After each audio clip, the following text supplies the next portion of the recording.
We've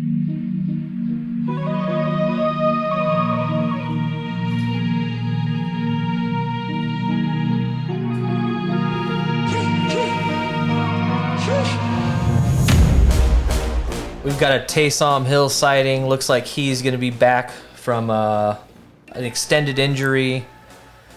Dallas Cowboys look to be at full strength.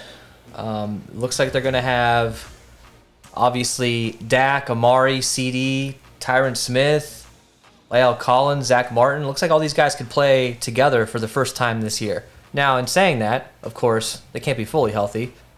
Looks like their head coach is going to be out with COVID. That might actually help them. I don't know. Maybe they'll rally. Maybe everybody will rally together and then they'll play better than they usually will. So, Ellie, thoughts on this matchup? I mean, we saw Saints get whooped up in that show that we did last week. I thought, what was that, Monday night or Sunday night? It was a showdown last week.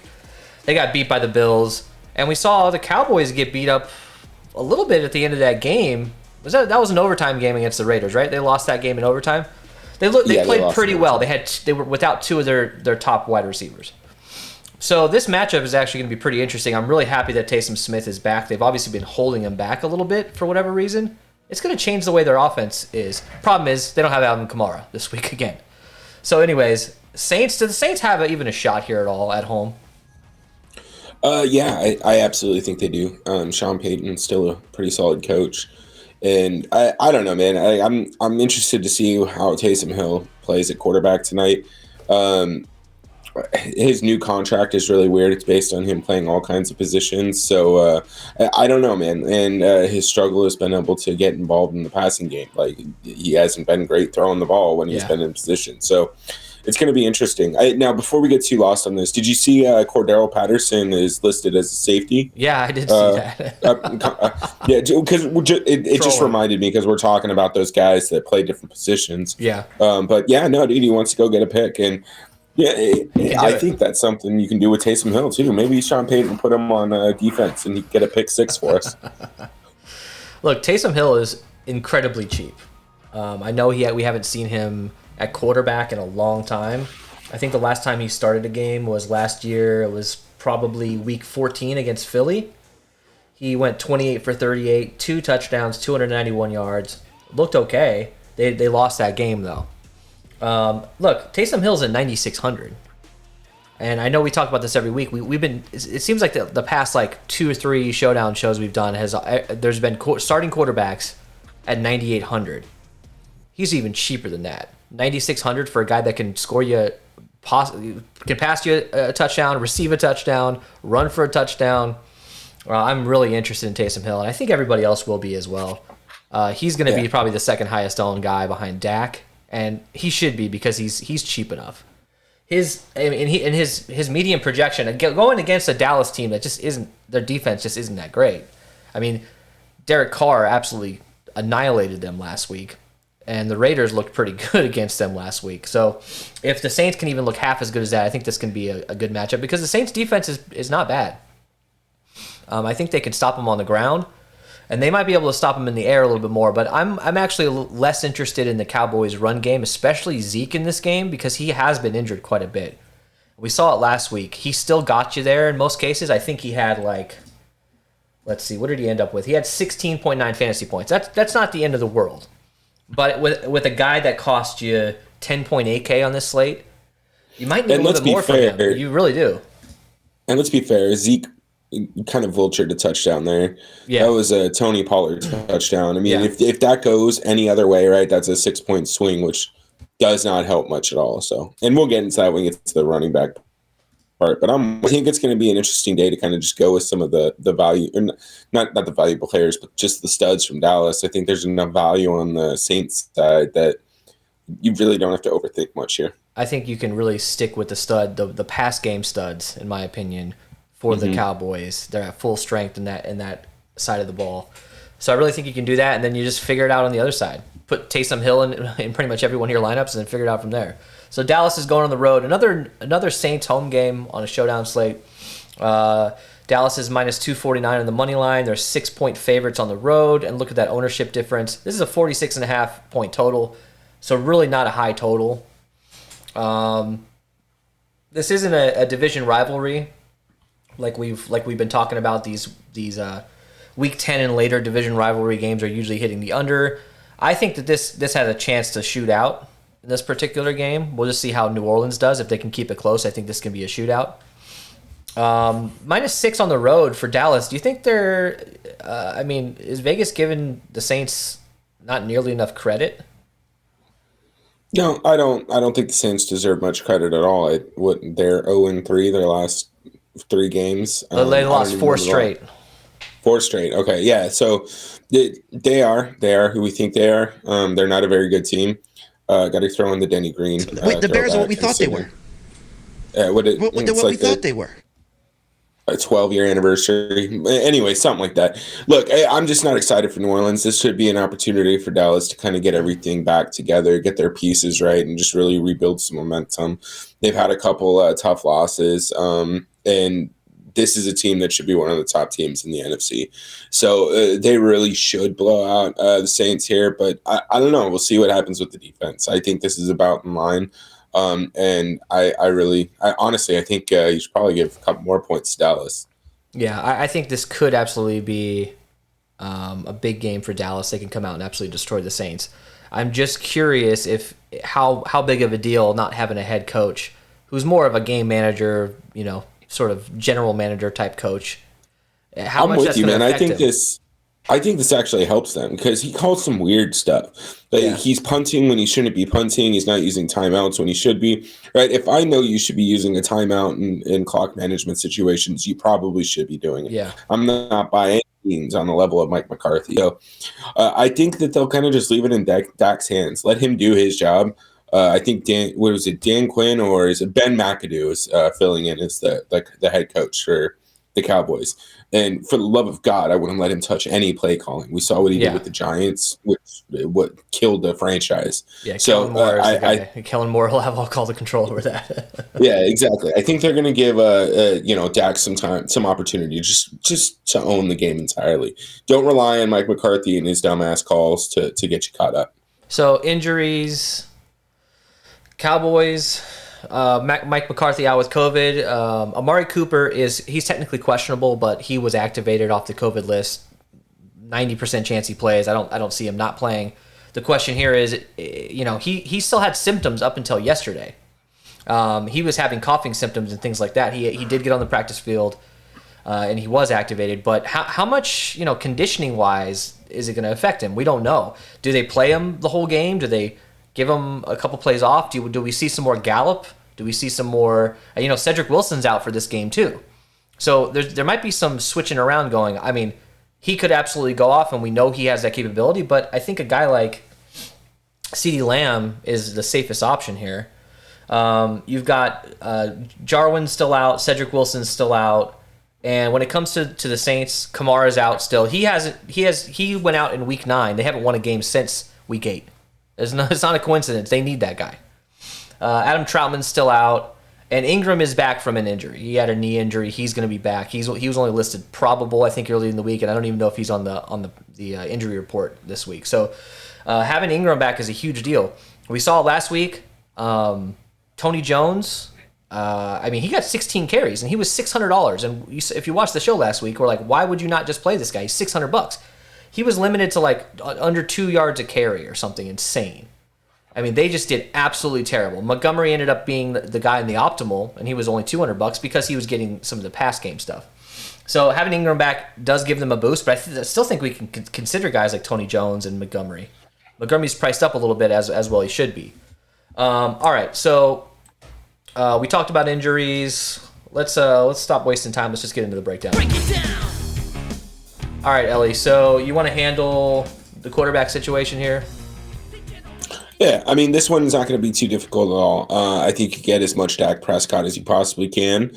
I do not think that this is a situation where you're going to want to fade him. I think that they're going to be passing the ball a lot, especially with the potential nagging injury that Zeke's been going through. I understand they got Tony Pollard, but this is a good spot for Dak to get right with his receivers. And this is the first time that he'll have all three on the field together, I think. So, I think this is going to be an opportunity.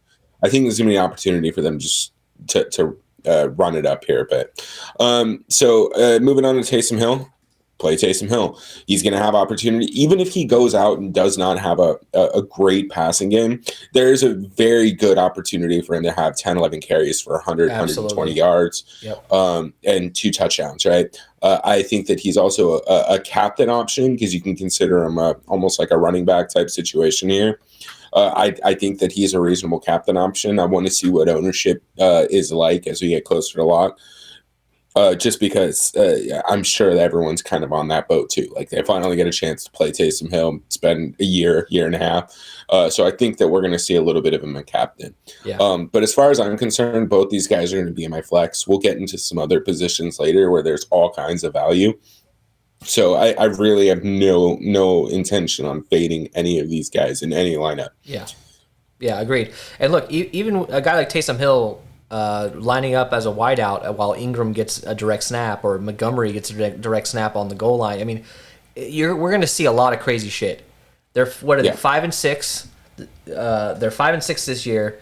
They've lost 4 straight. They at this point they have everything to lose, and if they can win this game, they're right back in the playoff hunt. They can make the playoffs this year. Playoffs. They can make it. But if they lose this game, they might be out of it. So expect some weird shit to happen. They're at home. They've got an innovative coach, the guy who doesn't give a shit. He'll onside kick a ball in the Super Bowl. He doesn't care. Expect crazy shit. I don't know what's going to happen. And remember, Dallas's run defense is not good. So they may not just straight hand the ball off to Mark Ingram. This could be a lot of designed runs specifically for Taysom Hill to take advantage of that. A bad run defense having to account for the quarterback all of a sudden, that's not a good situation for them to be in. Absolutely. All right. So we both agree that Dak and Taysom in the flex is pretty much a lock if you don't have them at the captain. I totally agree with that. All right. So let's go to Cowboys running backs here. Go ahead and take this over, Ellie. Zeke Elliott at 10.8K. Yeah, Zeke's priced up a little bit too high for me. The one reason that I'll be playing him tonight a little bit, I'll probably be just a little over the field, is he should come in close to 20% owned just based on his price, his low projection, and that nagging injury he's been dealing with.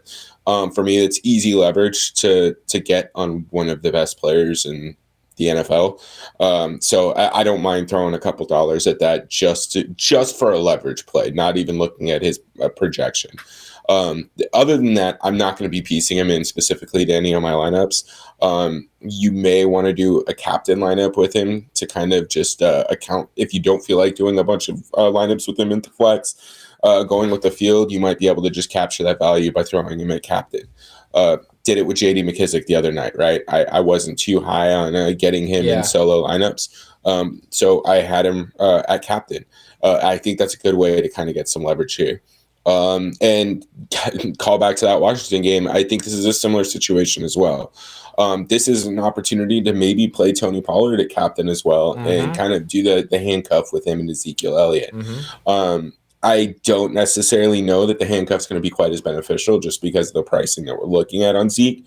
I honestly don't mind taking a couple stabs here on Tony Pollard without Zeke. If I have the ability to do it from a salary perspective. Otherwise, there's a very good chance I'm not getting much of this backfield at all. Yeah, I mean, look, I like Tony Pollard a lot in this game. I'm usually a pro Zeke Elliott guy, and I'm kind of under on Pollard. But after watching that game, you just see that Zeke, I wouldn't have been surprised if they just held him out of this game. I mean, he's just not been knee injuries, and I mean, lots of different injuries have just piled up. And you're going to want him healthy for the playoffs. Tony Pollard, they might just rely on Tony Pollard, especially if this turns into a 2-touchdown game in the 3-touchdown game in the second half. They might just give it to Tony Pollard and let Zeke sit on the bench. Go ahead, bro. Yeah, the only thing that I do want to call out is I'm with you. I agree with all those statements. The one thing that's concerning for me is New Orleans is historically a fairly decent team against the rush. They tend to have pretty strong defensive lines. And first in yards per carry and third in yards per game this year. Yeah. So, and then again, that's where I'm kind of concerned a little bit. Now, the one advantage that we will have is I do think that this should be a game where Dallas is leading by 7 to 10 points. So there's a potential that you're going to get some increased workload for Tony Pollard. So those are really the two big things that I'm considering when I'm looking at the running backs here. Yeah, agreed. I don't mind the handcuff usually, but in this case, I think I might just do a direct pivot. If I'm playing Pollard, I might sit Elliott. Because Elliott worries me, the kind of guy that can go out in the middle of the first quarter and be in the blue tent for some odd reason, you know? Yeah, and it was different on Thursday because Antonio Gibson and J.D. McKissic were both priced well enough. Yes. This one, you have Zeke priced so high that it's almost there's too much opportunity cost to handcuff. All right, so let's move over to the other side here. We got Mark Ingram at 5K. This is just criminal. Yeah. Mark Ingram at 5K, especially with a guy like Taysom Hill at quarterback, where you're going to see some weird formations. You might see some weird draw plays. I think that Mark Ingram is going to get a lot more opportunities than we saw last week. I mean, the Bills shut them down big time. They couldn't run the ball at all. But I think they're going to be moving around a little bit more. They're not just going to be working between the tackles like they were last week. Expect Mark Ingram to. I mean, his career has come back to life just ever since he came back to this team. I mean, he was left for dead in Texans. He's still the leading rusher in Houston this season. That's insane. That's insane. By like 100 yards, bro. Yeah. So week 11, he had 16 carries for 88 yards, 8 targets, 6 receptions. I mean, this guy is just going to get. He's going to get in the action, and. I'm not afraid to play Tony Jones at 800 again this week. I know we were all snake bitten by him last week, but he got opportunity. He got 16 carries last week. They just got shut down, and they were losing. Well, they lost 6-31 in that game. It wasn't going to matter anyways. So I really think you can plug him in a little bit because I think a guy like Tony Jones can get a goal line touchdown, and at $800, that might break the slate right there. I'm not as high on him obviously as I was last week because he's not starting. But you just got to consider him, don't you? Yeah, I love Tony Jones this week. I'm going to keep playing him at that price tag, especially at that volume. I understand he had less than 2 yards per carry on this, on 16 attempts and only 27 rushing yards. You were probably getting keyed on in by the defense, right? And you're playing Buffalo, which you were anticipating probably being behind. At some point, I mean, the Saints have really no business to be keeping up with the Buffalo offense like that, right? So it's not a great opportunity for Tony Jones and I'm pretty sure it's his first career start in the NFL, right? Yeah. It just wasn't a great opportunity for him. I think this is a better spot. He has an opportunity to dispel Mark Ingram. All the weight's going to be on Mark Ingram, who we know can handle it. So having a different change of pace back, I think is going to open up a lot of opportunity. And just one thing I want to call out here about Mark Ingram, he's priced as if Alvin Kamara is playing. Yes. So what that means to me, yes, it is absolutely an incorrect pricing for him. By the time we get to our captain slide, I may have already changed my mind.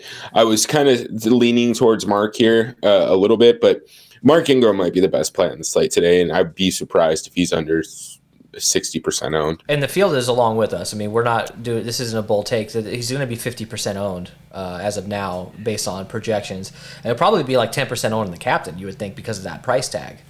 Yeah. All right.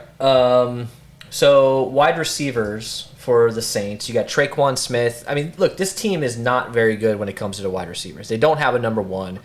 They really don't even have a number two. I mean, if Traquan Smith was on a lot of these teams that are in the playoffs, he probably wouldn't even be the number two option. I know he's a pretty good player, but he's a little inconsistent. He's at 5,600. Deontay Harris is at 4,600. Marquez Callaway, 6,400. Lil Jordan Humphrey, 2,600. And you got Ty Montgomery. I'm actually really interested in Ty Montgomery at 3K because the stuff we were talking about with Tony Jones, you can just swap him out with Ty Montgomery. I mean, I really think Ty Montgomery is a much more dangerous of a player, and they priced him up because of that. He was at $200, now he's at 3K. I think you can, out of all these guys on the lower end, I think Ty Montgomery probably has the most volume, like safe volume. Traquan Smith and Marquez Callaway and Deontay Harris, I think you got to try to fit some of them in. I just don't know how dangerous the pass game is going to be with Taysom Hill back there for the first time in a year, right? Yeah, I really expect to see the overall passing attempts to kind of decrease versus Jameis Winston. Jameis Winston's very much even Trevor Siemian, like those are throwing quarterbacks. I'm not sure that Yeah, I'm not sure that that's what we're going to see here tonight. I think they're going to run more like pistol type stuff where you're running RPOs. It just to kind of give Taysom Hill an opportunity out in space. So with that being said, I think you're wanting at most one pass catcher from the Saints, and I think to your point, you kind of just rotate these top guys. I think Ty Montgomery is good, kind of just like GPP, like just really just tournament play that you can throw on the flex because he's going to have that boomer bust upside. But guys like Deontay Harris and Marquez Callaway, I think were probably my two favorite receivers from the team in that order. And then maybe Tre'Quan Smith at 3. He did not seem to be on the same page with Trevor Siemian last week. And it was causing some issues, right? They weren't necessarily connecting. They weren't getting the timing right. He wasn't turning when he was supposed to. It didn't look like he was sitting in the right spots in the zones. Those are things that aren't going to get any easier now that you're switching your starting quarterback. So it's just something that kind of concerns me a little bit with Tre'Quan Smith. But, Deontay Harris is projected for damn near the same amount of points and is $1,000 cheaper. Yeah. So I don't mind taking a stab on guys like Deontay Harris and Marcus Callaway. And then look, real quick. Tre'Quan missed like the first 6 weeks. I mean, he's been out for a minute. And even when he first came back, you can what's his bucket? Jameis Winston was clearly pissed at him in one of those games, his first game back. I mean, he was yelling at him on the line. They were not connecting properly. And now you're talking about him playing with his third different quarterback when he was already behind. So he has the upside. We've seen him absolutely crush in a few games.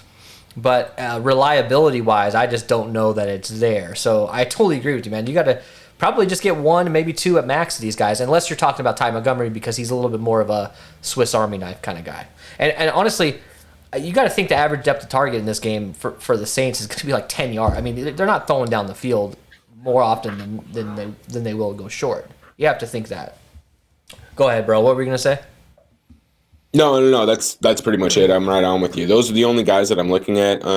Ty Montgomery, like I said, is going to be kind of a GPP flyer. Maybe a guy that I play instead of a kicker. But other than that, I'm not looking at anybody else. And I'm really going to be prioritizing the Dallas side of the wide receiving groups. Look, besides last week, Dallas's pass defense, they gave up a lot of yards, they gave up touchdowns, but overall in the season, their rating is 4th in the NFL, and they have 15 interceptions on the year, which is 3rd in the NFL. Their pass rush last week, they had 3 sacks and 7 quarterback hits. Like I said, they did give up 373 yards last week to Carr. But I expect them to lock down this New Orleans team, generally speaking. I mean, I don't anticipate Taysom Hill to get much more over 200 passing yards in this game. You got to think. What's his? Look that up real quick. What's his props for over under on passing yards? It's got to be right around 200 yards, don't you think? All right. While you're doing that, we're gonna go over to the Cowboys side of things. This is where things get interesting, and this is where you're gonna have to really focus in and pick the right guys. If you do, you're going to make some money tonight. CeeDee Lamb's at 10K. Amari Cooper most likely will play. He was activated off the COVID list. Should play tonight, 8,600. Michael Gallup is 6,800. Noah Brown is 600. And Malik Turner is 200. Actually, Malik Turner has an injury designation. He's questionable, so keep an eye out for Malik Turner. But Noah Brown is the kind of the low-end guy here. And I think with Amari Cooper, potentially, he hasn't practiced in a minute. He had symptoms up until yesterday. I don't know how much he's going to actually play. He might play the whole game. He might rotate in and out. So you got to think guys like Michael Gallup and Noah Brown can benefit from that. But CeeDee Lamb to me is the guy here at 10K. Gallup's at 6,800. There's just some good. These guys are well priced, and I think you got to get one, maybe two of these guys in your lineups here. Ellie, did you find anything? Yeah, so Taysom Hill's at 214.5. Interesting. Okay. What about Dak? Like 285 or something? Yeah, he's at 285.5. All right, so thoughts on these guys, man. If you have Dak in the flex, which we will, you want to put one of these guys at captain / another one in the flex, don't you? Yeah, absolutely. So I want two of these wide receivers. I'm going to go down as far as Noah Brown, even at $600. He's going to try and fill in that Cedric Wilson spot. Those are big shoes to fill. Yeah. But it could mean that he's going to get some opportunities. I mean, again, you're going to be the fourth guy against CeeDee Lamb, Amari, Michael Gallup. So being the fourth string wide receiver is just going to open up some opportunities for you. So I don't hate him at $600. Yeah. That said, I think CeeDee Lamb, Amari Cooper, and Michael Gallup are all great flex plays. I think they're all viable captain plays. Amari Cooper, I think people are going to be a little bit shy of him, kind of talking about what you discussed earlier is the COVID stuff. But he's not like my cousin, right? Like he's not some guy who got COVID and isn't going to be able to go out and play football. Yeah. This is what he does for his career. And he's one of the better wide receivers in the NFL. I'd be more worried about fading a guy like Amari Cooper than I would be about not playing him. Yeah. So I'm going to have some exposure to him at captain just because he's priced nice enough that you can jam in a lot of pieces if you want to and not really have to punt quite as much. But all three of these guys, they're great plays. Michael Gallup at 6,800 is probably criminal. If you think that there's any potential that we'll see a limited Amari Cooper, Michael Gallup just becomes a smash play. So, and look, from the narrative side of things, Amari Cooper, I mean, a lot of people are pissed at him for missing those 2 games. They're not too happy with him. He might come out and absolutely play with his ass on fire in this game and try to prove people wrong that, hey, I missed 2 games, but I'm still pretty much your top guy here. All right, tight ends. This is another interesting to talk about. So, Dalton Schultz, 7,600. Dalton Schultz, to me, is a guy that you just cannot forget about. We've got 3 top-end wide receivers that we want to play. Don't forget about sprinkling Dalton Schultz in here, too. And when we talked about we want to get at least maybe 2 of these wide receivers, you got to include Dalton Schultz into that as well. And Sean McKeon scored a touchdown last week on a showdown slate, $1,000. You can't forget about him, too. So this is showdown. Tight ends, for whatever reason, get a big boost. Don't forget about these guys, right? Yeah, I love Dalton Schultz. I think he's also a viable captain option. I mean, these prices are soft enough at some of these flex players that you can throw them in a captain and maybe not necessarily need as much exposure in the flex if you like certain builds. So I love a guy like Dalton Schultz, play tight ends on Showdown. And then Sean McKeon, 1K is a little bit pricey for him. It is 1 touchdown. They jacked him up after 1 game with a touchdown. Well, but to your point, we've seen crazier things. He was 1,000 last week too. Oh, was he really? Before he scored, yeah, he was priced at that point. So $1,000 is that's still a decent price for a guy like that. But yeah, if that's the same week over week, then I don't have any issues with it. But the volume just might not be there. He's going to be your last piece that you'll rotate in with some other value guys that you throw in. All right, so other side of things, nothing really to talk about here. I mean, you got Juwan Johnson at 1,400. He's the kind of guy that can definitely go off. You have him in best ball. He's scored a touchdown a few times. He had a 2-touchdown game earlier in the year. He had a touchdown against the Giants, and even last week he was targeted 3 times for 2 receptions. At $1,400, it's a little worrisome. I would like to see him around 1,000, a little bit cheaper, but I mean, you got to try to sprinkle him in. A guy like Nick Vannett, who had a touchdown last week, randomly, it's just these random ass backup tight ends that keep scoring touchdowns. He's been priced up from $200 to $3,600. I mean, he's at 1 target. That's his. At this price, I don't know if I like him. He's at 1 target, and even if he does get you a touchdown, I don't know at $3,600 if that's cheap enough to justify playing him, right? Yeah, I agree. I think the mispricing of Mark Ingram is going to give us a little bit more flexibility than we've had on other slates, so that we don't necessarily need to take a stab with a guy like Nick Vannett. Yeah. Now, that said, he is going to be the tight end on 50 to 60% of the snaps. So if you think that there's any chance that he's going to get increased opportunity because Taysom Hill's in and they should be playing from behind, then I don't mind him at 3,600. But he absolutely is going to need at least a touchdown, 3 receptions, 30 yards, something along those lines. Juwan Johnson, I think, is a safer play here at 1,400. If he finishes with 3 fantasy points, it won't kill you. Yeah. But that said, it doesn't look like he's finished with fantasy points. Like, what is he, 1 out of the past 5 weeks. That often, so yeah. Again, it's something to be concerned about. And then I'm game scripting for kind of a reduction in pass attempts. So I just don't know how much I'm prioritizing these guys given some of the salaries savings that we have elsewhere. I mean, a guy like Garrett Griffith, who still gets 20 to 30% of the snaps, not really running a lot of routes, but he's on the field blocking. He's at $200. Watch, he could be the guy that scores a touchdown this week while Nick Vanette's sitting on the bench. Who knows? Right.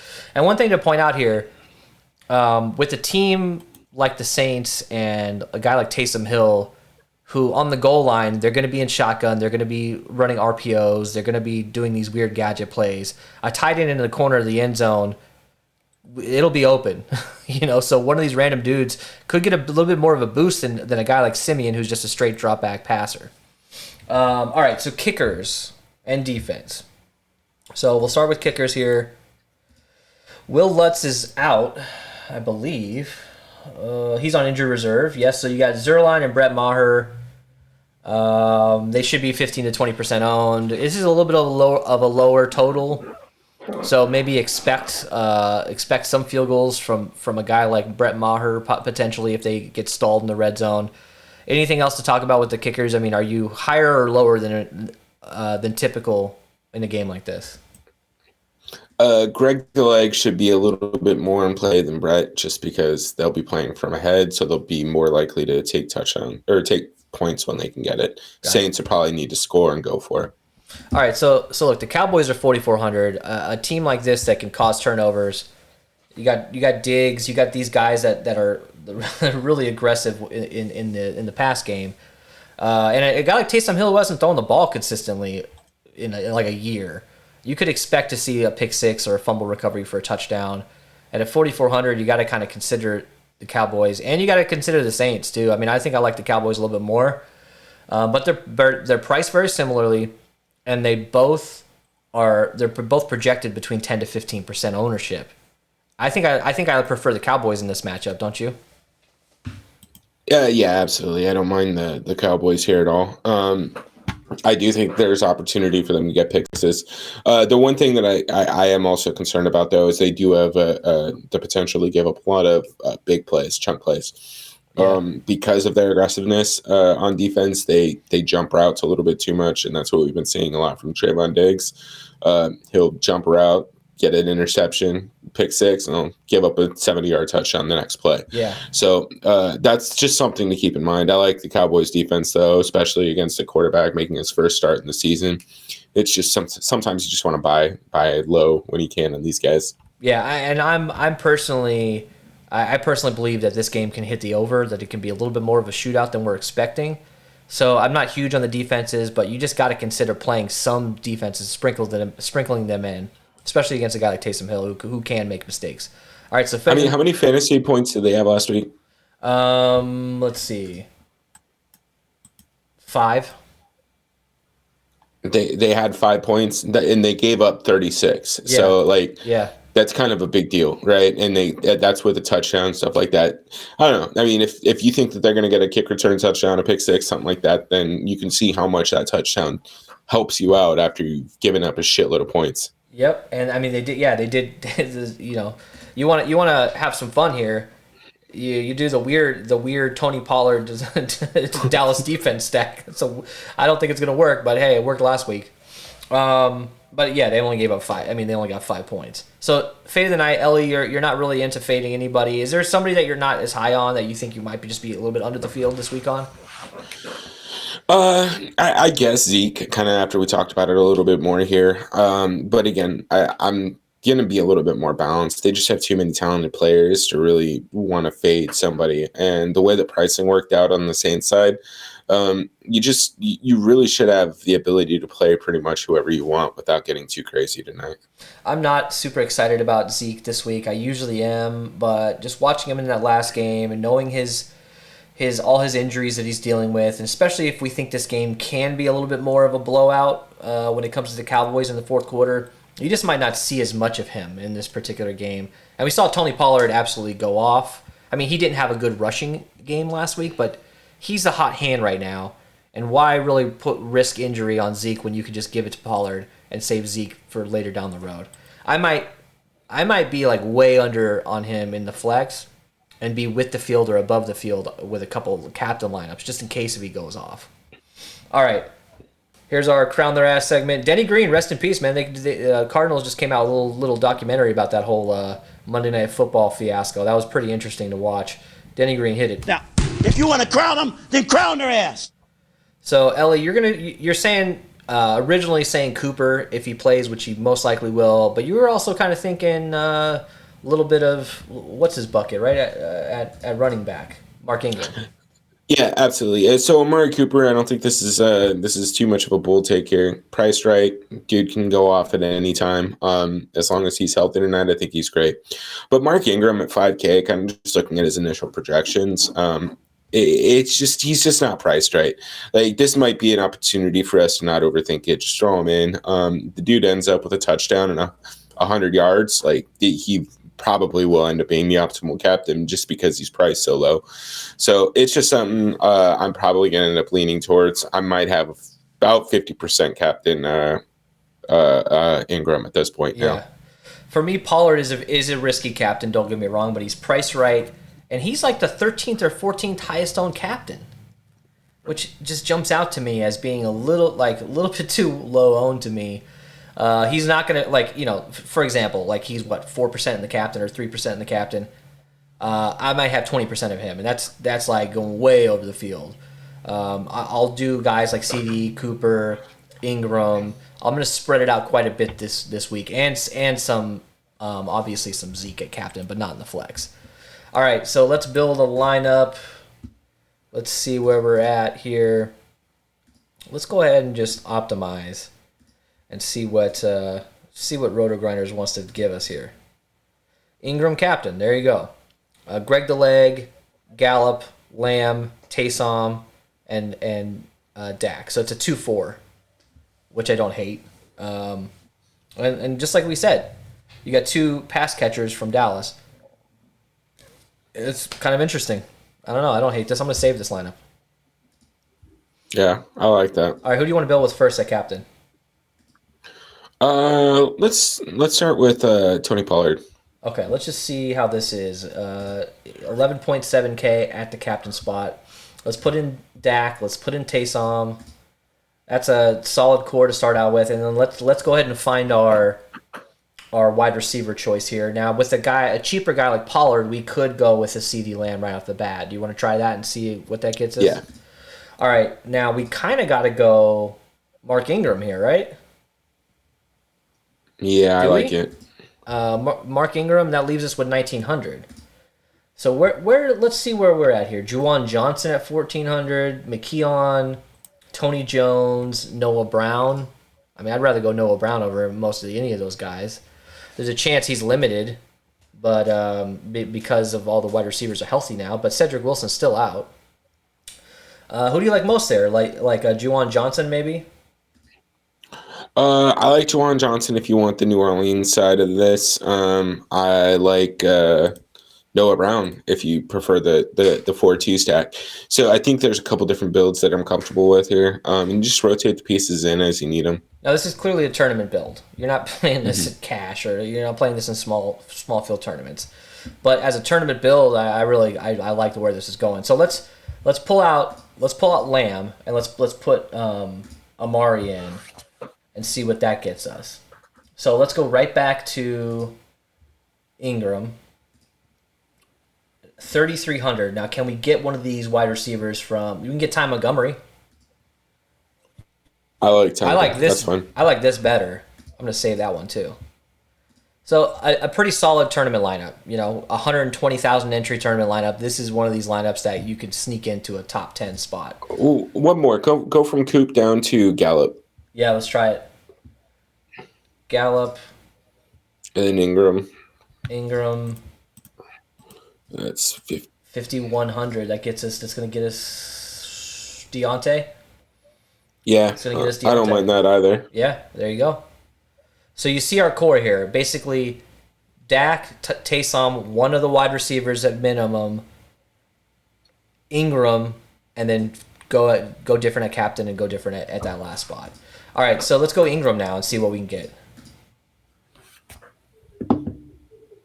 Mark Ingram, he's significantly cheaper. Let's go Dak. Let's go Taysom.